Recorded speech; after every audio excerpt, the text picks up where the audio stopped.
investigá-la lá no segundo livro dos Reis, segundo Reis, no capítulo 4, nós vamos ler de 1 a 7.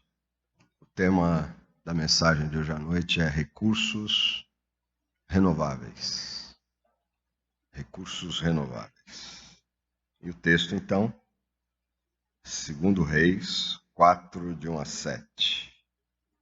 Certa mulher, viúva de um dos discípulos dos profetas, clamou a Eliseu, dizendo: O meu marido, seu servo, está morto, e o Senhor sabe que esse seu servo temia o Senhor Deus. Mas veio o credor para levar os meus 2 filhos como escravos.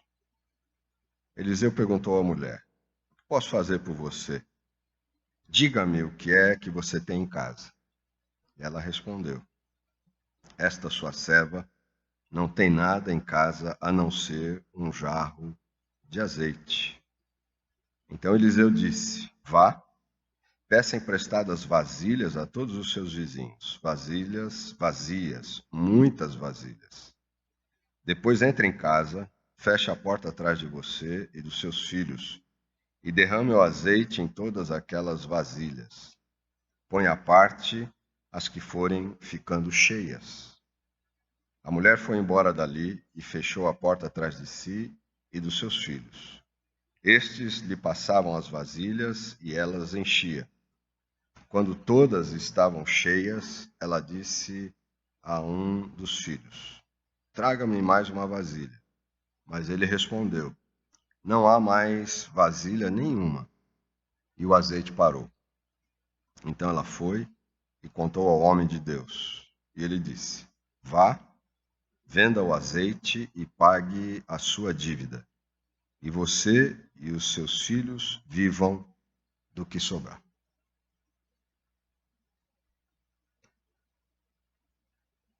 Um dos grandes problemas do mundo de hoje é a questão dos recursos naturais, questão energética, um problema que preocupa o mundo inteiro. Então, sempre se busca alternativas, porque o mundo exige cada vez mais energia, né? Para movimentar tudo, para acender as lâmpadas, para manter as geladeiras ligadas, para ligar o ar-condicionado no verão, ou os ventiladores, enfim. A energia é uma coisa fundamental, especialmente nos centros urbanos. Não se vive sem energia. O apagão é um monstro que rodeia, que ameaça as grandes e médias cidades. Nós tivemos aqui em Florianópolis, alguns anos atrás, um apagão. Quem participou dessa experiência sabe que como é difícil. Né? Quem mora em prédios e mora lá no 10º andar, 11º, e fica sem elevador, é complicado. Aquela coisa de tomar o banho quentinho, quem tem chuveiro elétrico, e aí por aí vai. A geladeira, ficar sem a geladeira, né? Então, o ser humano procura sempre suprir essas necessidades. A questão energética, ela é muito bem explorada hoje, né? Temos a energia hídrica, eólica, solar, nuclear, que é uma coisa meio polêmica, né? A energia nuclear, ela é um grande benefício de um lado, mas oferece um grande perigo, enfim. Recursos que são renováveis, até porque o petróleo, que é uma das grandes matrizes de energia no mundo, o petróleo vai acabar uma hora. Tem muito petróleo ainda, mas é uma fonte de energia que é limitada.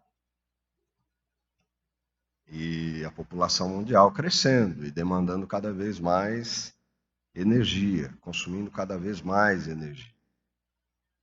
E como eu disse, esse é um drama, a falta de energia em algum momento. Falta desses recursos para que se possa viver e ter uma vida boa, digna, tranquila. Muito bem, se os recursos naturais são limitados, eu evidentemente que não posso dar aqui para vocês uma palestra sobre recursos naturais. Eu não entendo nada disso. Mas eu posso falar para você hoje à noite a respeito dos recursos ilimitados, que são os recursos espirituais. Os recursos de que nos fala a palavra de Deus. Os recursos que vêm de Deus. Os recursos que descem do céu e que podem nos dar uma vida possível aqui neste mundo. Então eu queria trazer para você hoje à noite esta mensagem de que há recursos ilimitados vindos dos céus e que estão disponíveis para você viver, para você ter uma vida digna, para você ter uma vida que vale a pena cada dia. A história desta viúva, nós encontramos aqui no livro dos Reis, pode nos ensinar alguma coisa nesse sentido. Pode nos dar algumas diretrizes nesse sentido. Nós encontramos então a história dessa viúva e as suas grandes necessidades. É uma mulher que perde o seu marido e naqueles dias, principalmente, uma viúva estaria em uma situação tremendamente difícil. A condição da mulher era uma condição tremendamente difícil. Das crianças, isso mudou muito quando Jesus veio e deu o valor merecido às mulheres e às crianças. Mas naqueles dias, a posição da mulher era complicadíssima. E essa mulher, então, perde o seu marido,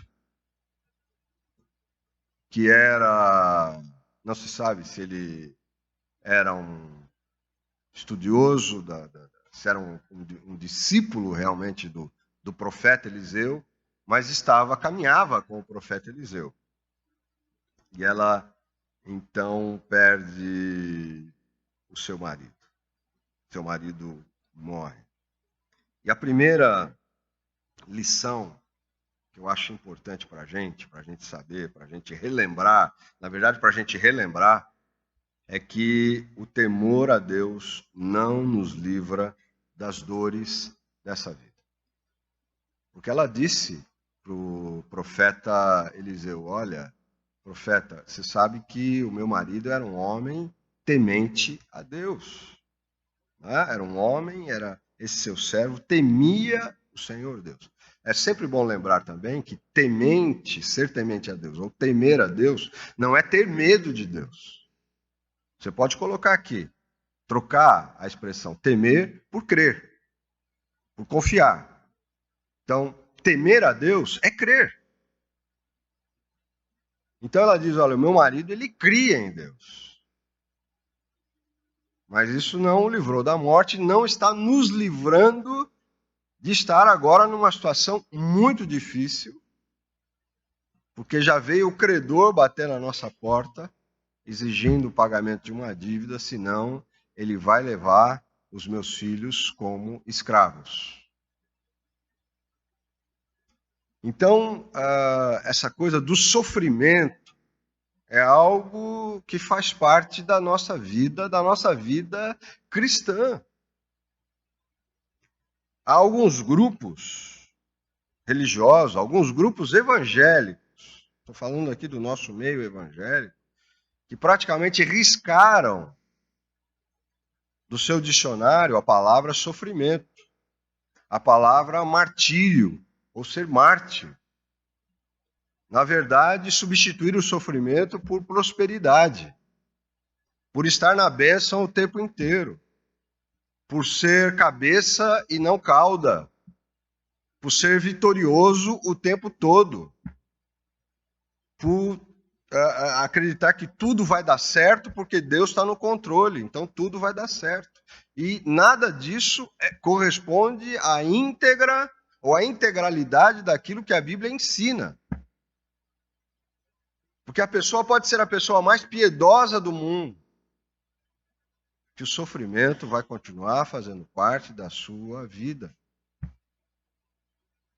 Basta ler os Salmos.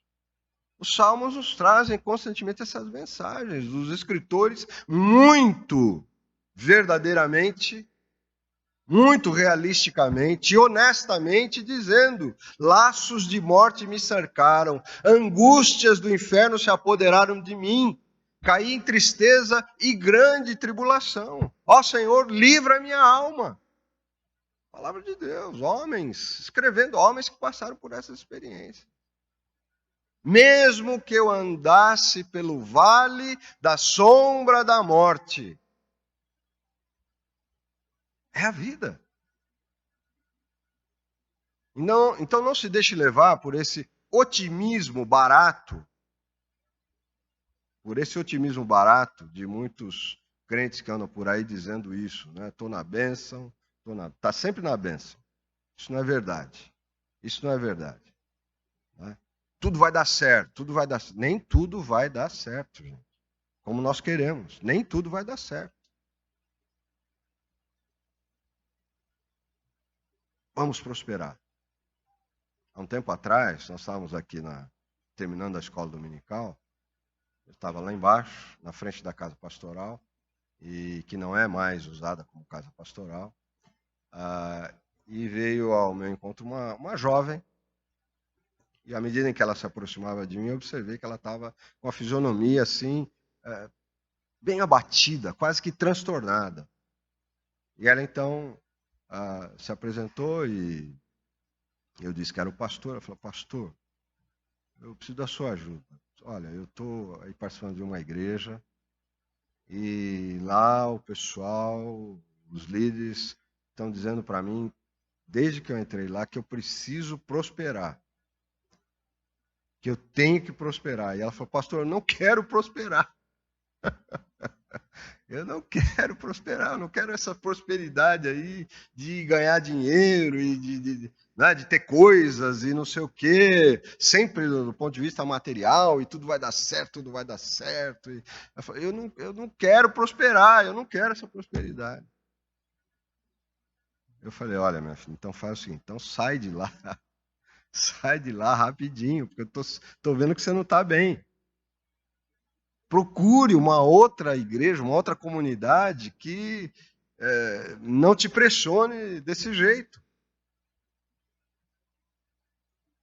Então as pessoas estão sendo pressionadas e iludidas com essa história de que o sofrimento, se a pessoa sofre, mas essa história também não é nova. Vocês lembram da história de Jó? Jó estava sofrendo barbaridade, os amigos vieram para prestar solidariedade a ele e ficaram quietos lá uns dias e tal, mas eles não aguentaram, começaram a dizer: Jó, se você está sofrendo é porque você fez alguma coisa.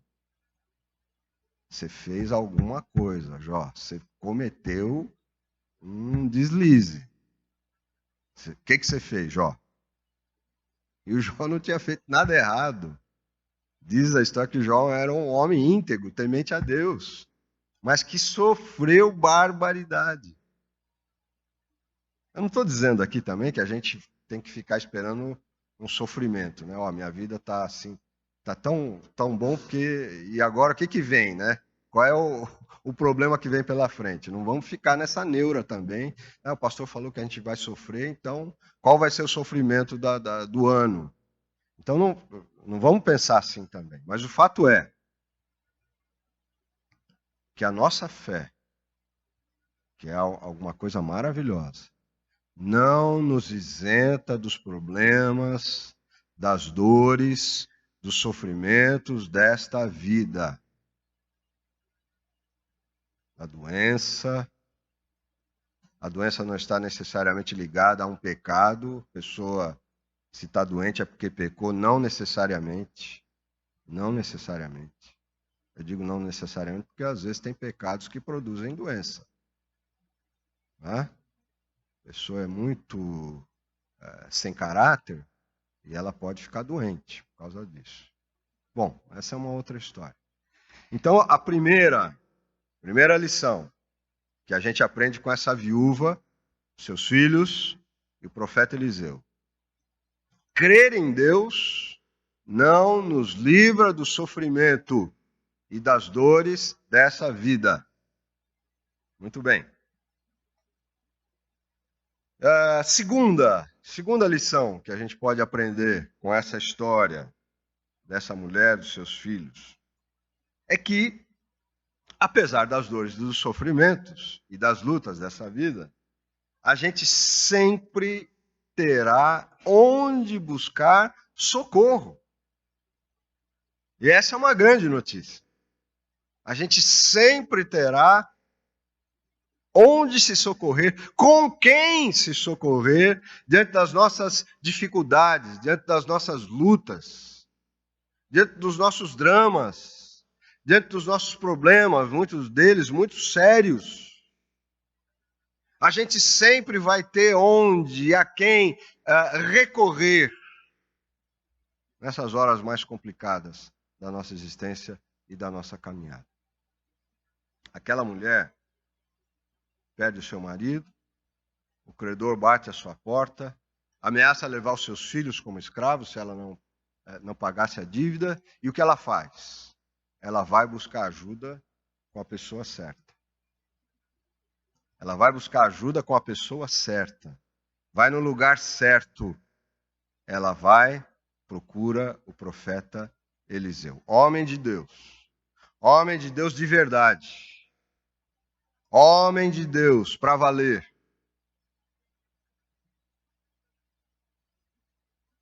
Ela não vai procurar o auxiliar de profeta, que é o Geazi.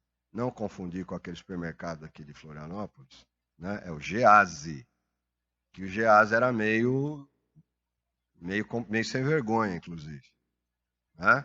E era ali auxiliar de profeta, discípulo de profeta. Né? E o Geazi estava interessado só, basicamente, numa coisa, no lucro que ele poderia oferir por ser profeta.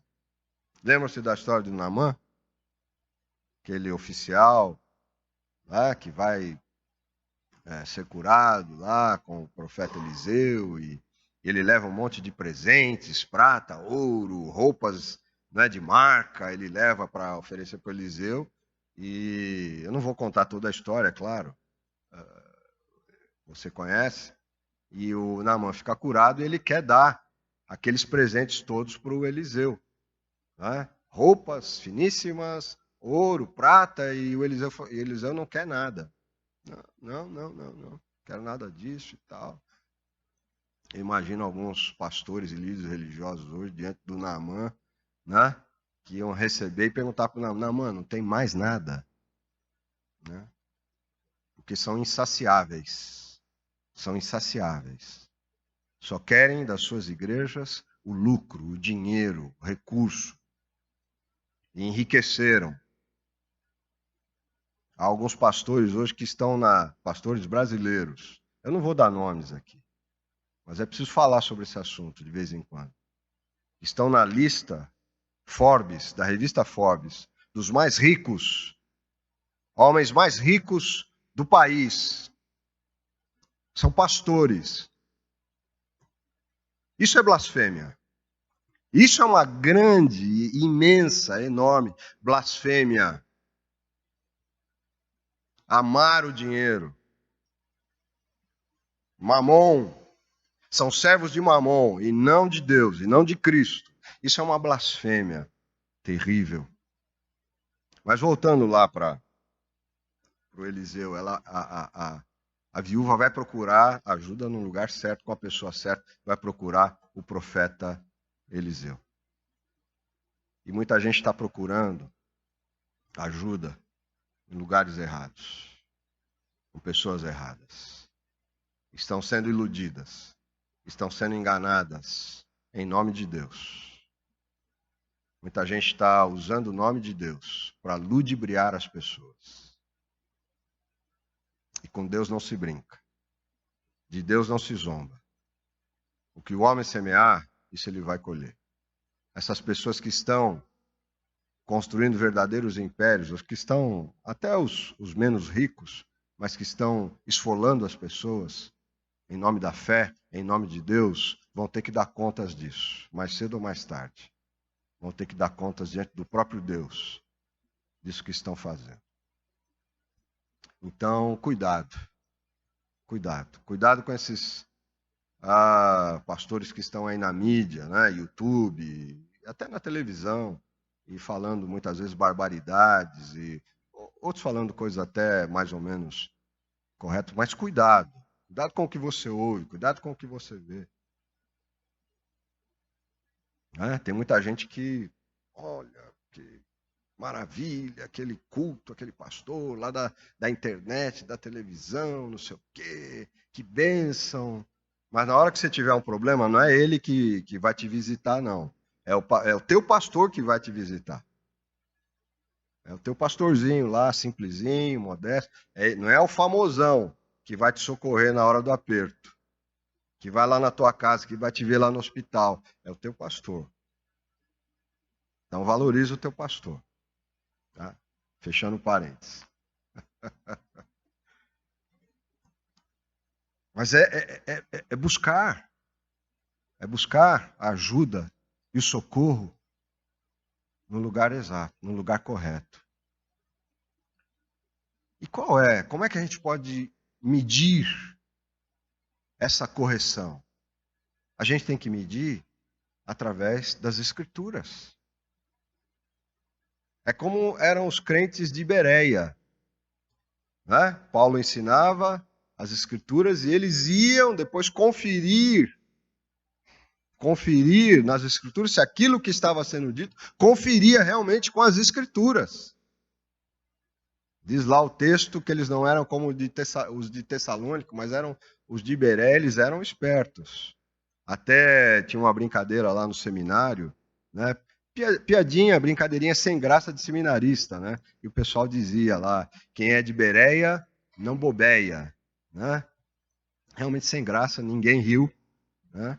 Mas os crentes de Bereia examinavam. Então esse é o critério.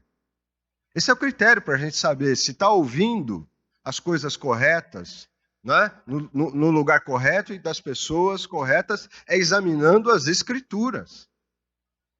É conferindo se aquelas coisas que estão sendo ditas, ensinadas, pregadas, proclamadas, realmente se conformam com a integralidade das Escrituras. E você não precisa ser nenhum teólogo, né, para conhecer profundamente as Escrituras. Mas você lendo a Bíblia, você meditando na Bíblia constantemente, você participando da vida da igreja, você vai aprender. E vai poder conferir, inclusive, o que se prega aqui no púlpito da sua igreja, dessa igreja. Entende?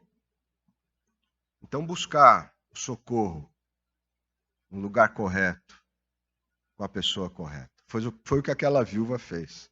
Foi procurar o profeta Eliseu e apresentou para o profeta Eliseu o seu problema, o seu drama, a sua angústia. E aí, então, o que é que acontece? O que é que acontece?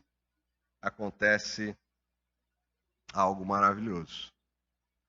Acontece algo maravilhoso.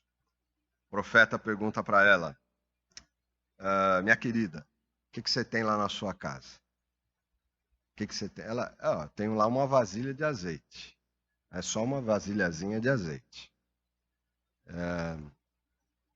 Muitas vezes acontece isso com a gente. A gente tem alguma coisa boa na nossa vida, na nossa casa, mas que não é suficiente.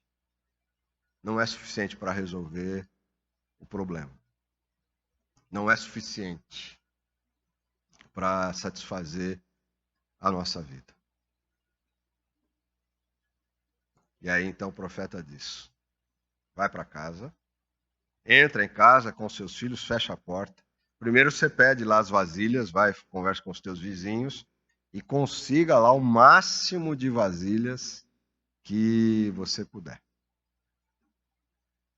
A história não conta, né? Mas eu fico pensando, o que passou na cabeça daquela mulher ou dos filhos daquela mulher?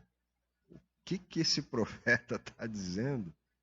Eu vim aqui apresentar o problema sério. O credor bateu lá na nossa porta. Eu estou para perder os meus filhos.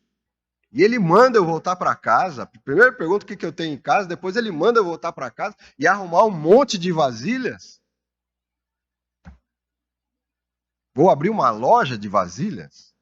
O que eu vou fazer? Mas, como a história não entra em detalhes, é bem possível que ela, por crer na palavra do profeta e confiar, ela simplesmente vai e faz. Simplesmente vai e faz. E muitas vezes a gente precisa fazer isso também na nossa vida, não ficar questionando demais. Muitas vezes a gente para, porque fica perguntando demais, porque fica questionando demais. Mas será que vai dar? Mas será que vai ser assim?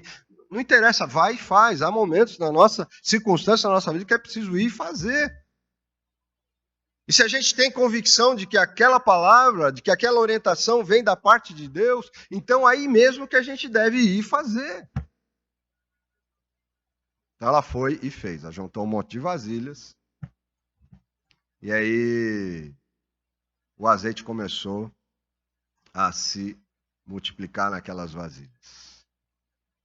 E encheu todas as vasilhas de azeite.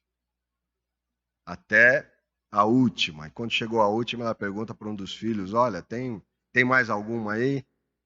O filho falou: olha, mãe, já foi tudo, tá tudo cheio. E aí o que aconteceu? O azeite parou naquele momento. Um milagre. Um milagre. Mas é um milagre que nos ensina algo que é também um verdadeiro milagre que acontece, que pode acontecer na sua vida, na minha vida, na nossa vida hoje. Não é uma história que ficou lá no passado e não tem mais nada a ver com a gente. Não. É uma história acontecida num passado bem remoto, mas que nos fala de algo que nós podemos vivenciar hoje e agora, no começo desse novo ano. Porque esse acontecimento nos fala dos recursos de Deus, dos recursos inesgotáveis de Deus que estão à nossa disposição. Eles só não se manifestam mais por causa da nossa limitação. O azeite parou de se multiplicar porque não havia mais vasilhas. É a nossa limitação que impede a continuidade do milagre de Deus na nossa vida. Mas o milagre acontece até onde é necessário. Primeiro, então, acontece um milagre. O azeite se multiplica. O azeite enche todas aquelas vasilhas que foram possíveis de se ter naquela situação. E finalmente, então, o profeta vai dizer para a mulher. Ela volta e dá a notícia, está tudo cheio lá. Tá? Um monte de azeite. Ele diz, então agora se faz o seguinte, paga a dívida, você tem lá com o credor, que seu marido tinha com o credor, e do restante, você agora vai viver com os teus filhos. O milagre completo. O milagre completo. Deus faz as coisas por completo. Deus não faz as coisas pela metade. Quando nós confiamos nos recursos de Deus, Ele faz as coisas de forma completa. Para a vida inteira. Aquele que começou uma boa obra na vida de vocês vai completá-la até o final, é o que escreve o apóstolo Paulo. O azeite é um símbolo, lá no Velho Testamento, do Espírito Santo. Do Espírito Santo. A grande coisa que fica para a gente aqui hoje à noite é essa. Os recursos renováveis de Deus descem sobre a nossa vida através do Espírito Santo. Segundo o evangelista João, diz lá no capítulo 3, que Deus não dá o Espírito por medida. Deus dá do seu Espírito sem limitações. Sem limitações. O Espírito Santo é aquele que vem e preenche a nossa vida. Quando nós abrimos o nosso coração, a nossa vida para Jesus, nós somos batizados com o Espírito Santo, nós somos selados com o Espírito Santo, nós nos tornamos templo do Espírito Santo. É esse Espírito que habita em nós. Por isso Paulo diz: não se embriaguem com vinho, no qual há dissolução, mas encham-se do Espírito Santo. Encham-se do Espírito Santo. E experimentem o seu fruto na vida de vocês, que traz amor, alegria, paz, paciência, tolerância, bondade, domínio próprio. É isso que o Espírito Santo, esse recurso inesgotável, que é o próprio Deus presente na nossa vida, que pode então nos possibilitar viver essa vida assim, frutífera. Mesmo em meio às dores, mesmo em meio às lutas, mesmo em meio às dificuldades dessa vida, mesmo em meio aos seus grandes desafios. Quando a gente vai para Deus, quando a gente busca a presença de Deus, quando a gente ouve reais e autênticos e genuínos servos e servas de Deus, que nos falam da sua parte, que nos instruem da sua parte, nós experimentamos isso, a ação desses recursos renováveis e inesgotáveis de Deus na nossa vida. Isso está à nossa disposição, hoje, agora está à sua disposição. Você não precisa ter uma vida menor, uma vida mesquinha, uma vida sem significado, uma vida pobre, existencialmente falando. Você pode ter uma vida significativa. Você pode ter uma vida com conteúdo, esse conteúdo espiritual, esse fruto espiritual, que vai te trazer alegria, mas que vai também influenciar o meio onde você vive. Num mundo, numa sociedade que precisa tanto de amor, de alegria, de tolerância, nós podemos ser esses instrumentos de Deus, do Espírito Santo, para melhorar esse mundo que aí está, para transformar esse mundo que aí está. Recursos renováveis e inesgotáveis. É o próprio Deus presente na nossa vida. Como é que eu vou me encher do Espírito Santo? Aquele azeite que foi se multiplicando nas vasilhas na casa daquela viúva, que deu condição dela pagar sua dívida e ainda sobrar para ela viver com seus filhos, uma vida digna. É isso que Deus quer oferecer para a gente, uma vida digna. E o que é que eu preciso fazer? Primeiro, ter consciência de que a vida não é fácil. De que o sofrimento faz parte, sim, da nossa existência, mas que nós temos a quem recorrer. Esse alguém é o próprio Deus. E quando nós vamos a Ele, acreditando nele, Ele tem coisas extraordinárias para fazer. Ele nos oferece o seu Espírito. Recebam o Espírito, disse Jesus aos discípulos. E o Espírito Santo vai produzir esse fruto extraordinário na sua vida. Mas como é que isso pode acontecer na prática? você precisa ler esse livro. Você precisa meditar nesse livro. Essas palavras. Essas palavras são palavras vivas. E na medida em que você se expõe à leitura, eu sempre digo aqui, tem muita coisa boa para a gente ler nessa vida. Mas para o cristão, para a cristã, a leitura mais importante e mais regular precisa ser da palavra de Deus. Palavras vivas. Porque nós vivemos de palavras, a gente se alimenta de palavras, gente. A gente não se alimenta só de arroz, feijão, né? Ovo, carne. Carne está meio difícil, mas a gente se alimenta também de palavras. De palavras. Porque que esses mestres, esses gurus da autoajuda enriqueceram. Eu conheço um que mora aqui em Florianópolis, que era professor de escola dominical em São Paulo. Hoje ele é um desses mestres aí da autoajuda que enriqueceu, dando palestras no Brasil inteiro, né? Palestras de autoajuda. Dizendo às pessoas, olha, vocês podem, confiem em vocês, e estimulando, né? Estimulando.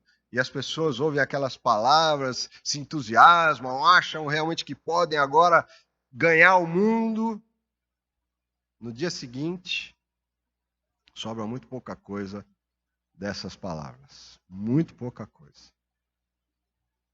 Mas as pessoas se alimentam de palavras. Nós nos alimentamos de palavras. Nós vamos nos alimentar fundamentalmente dessas palavras. Eu dou graças a Deus porque desde pequeno eu aprendi em casa e na igreja que eu precisava conhecer a Bíblia. E eu sou de um tempo que a gente ia para a escola dominical.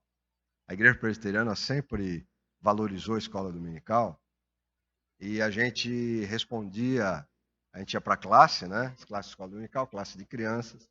E a gente tinha que responder a chamada, tinha chamada, né? Tinha que responder a chamada com um versículo. E a gente tinha que decorar os versículos. Deus é amor já não valia mais, né? Jesus chorou muito menos, né? Então a gente tem cada domingo e a professora cobrava isso de nós, né? Cada domingo tinha que ter um versículo novo decorado para falar na hora da chamada.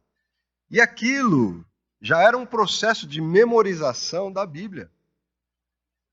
Me lembro de participar, nós tínhamos competições, né, para saber quem tinha versículos bíblicos, quem tinha decorado mais versículos.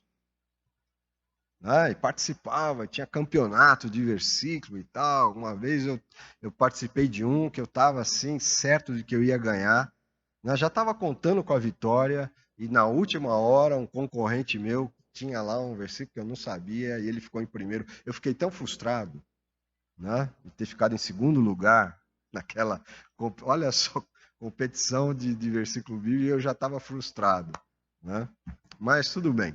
Mas essas coisas todas me ajudaram a realmente a ter na minha mente desde pequeno porções da palavra de Deus que fizeram muita diferença na minha vida, né? Como adolescente, como jovem, aquelas palavras que vinham à minha mente, ao meu coração.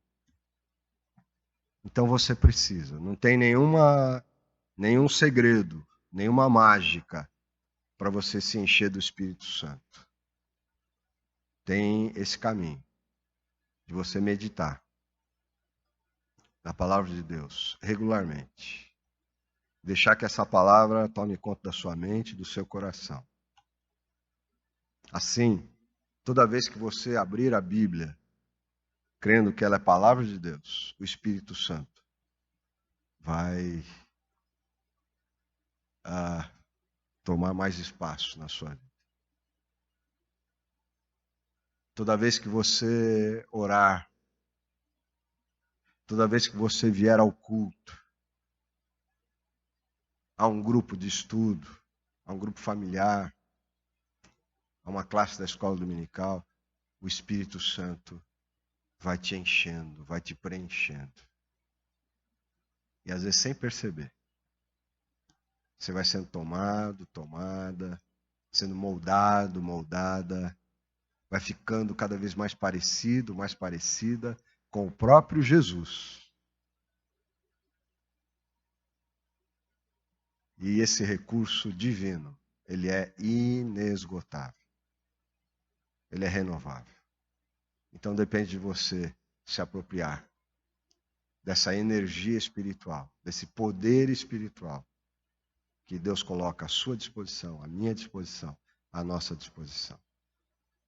E que assim cheia do Espírito Santo, você possa viver a sua vida de uma forma que vale a pena, cada dia.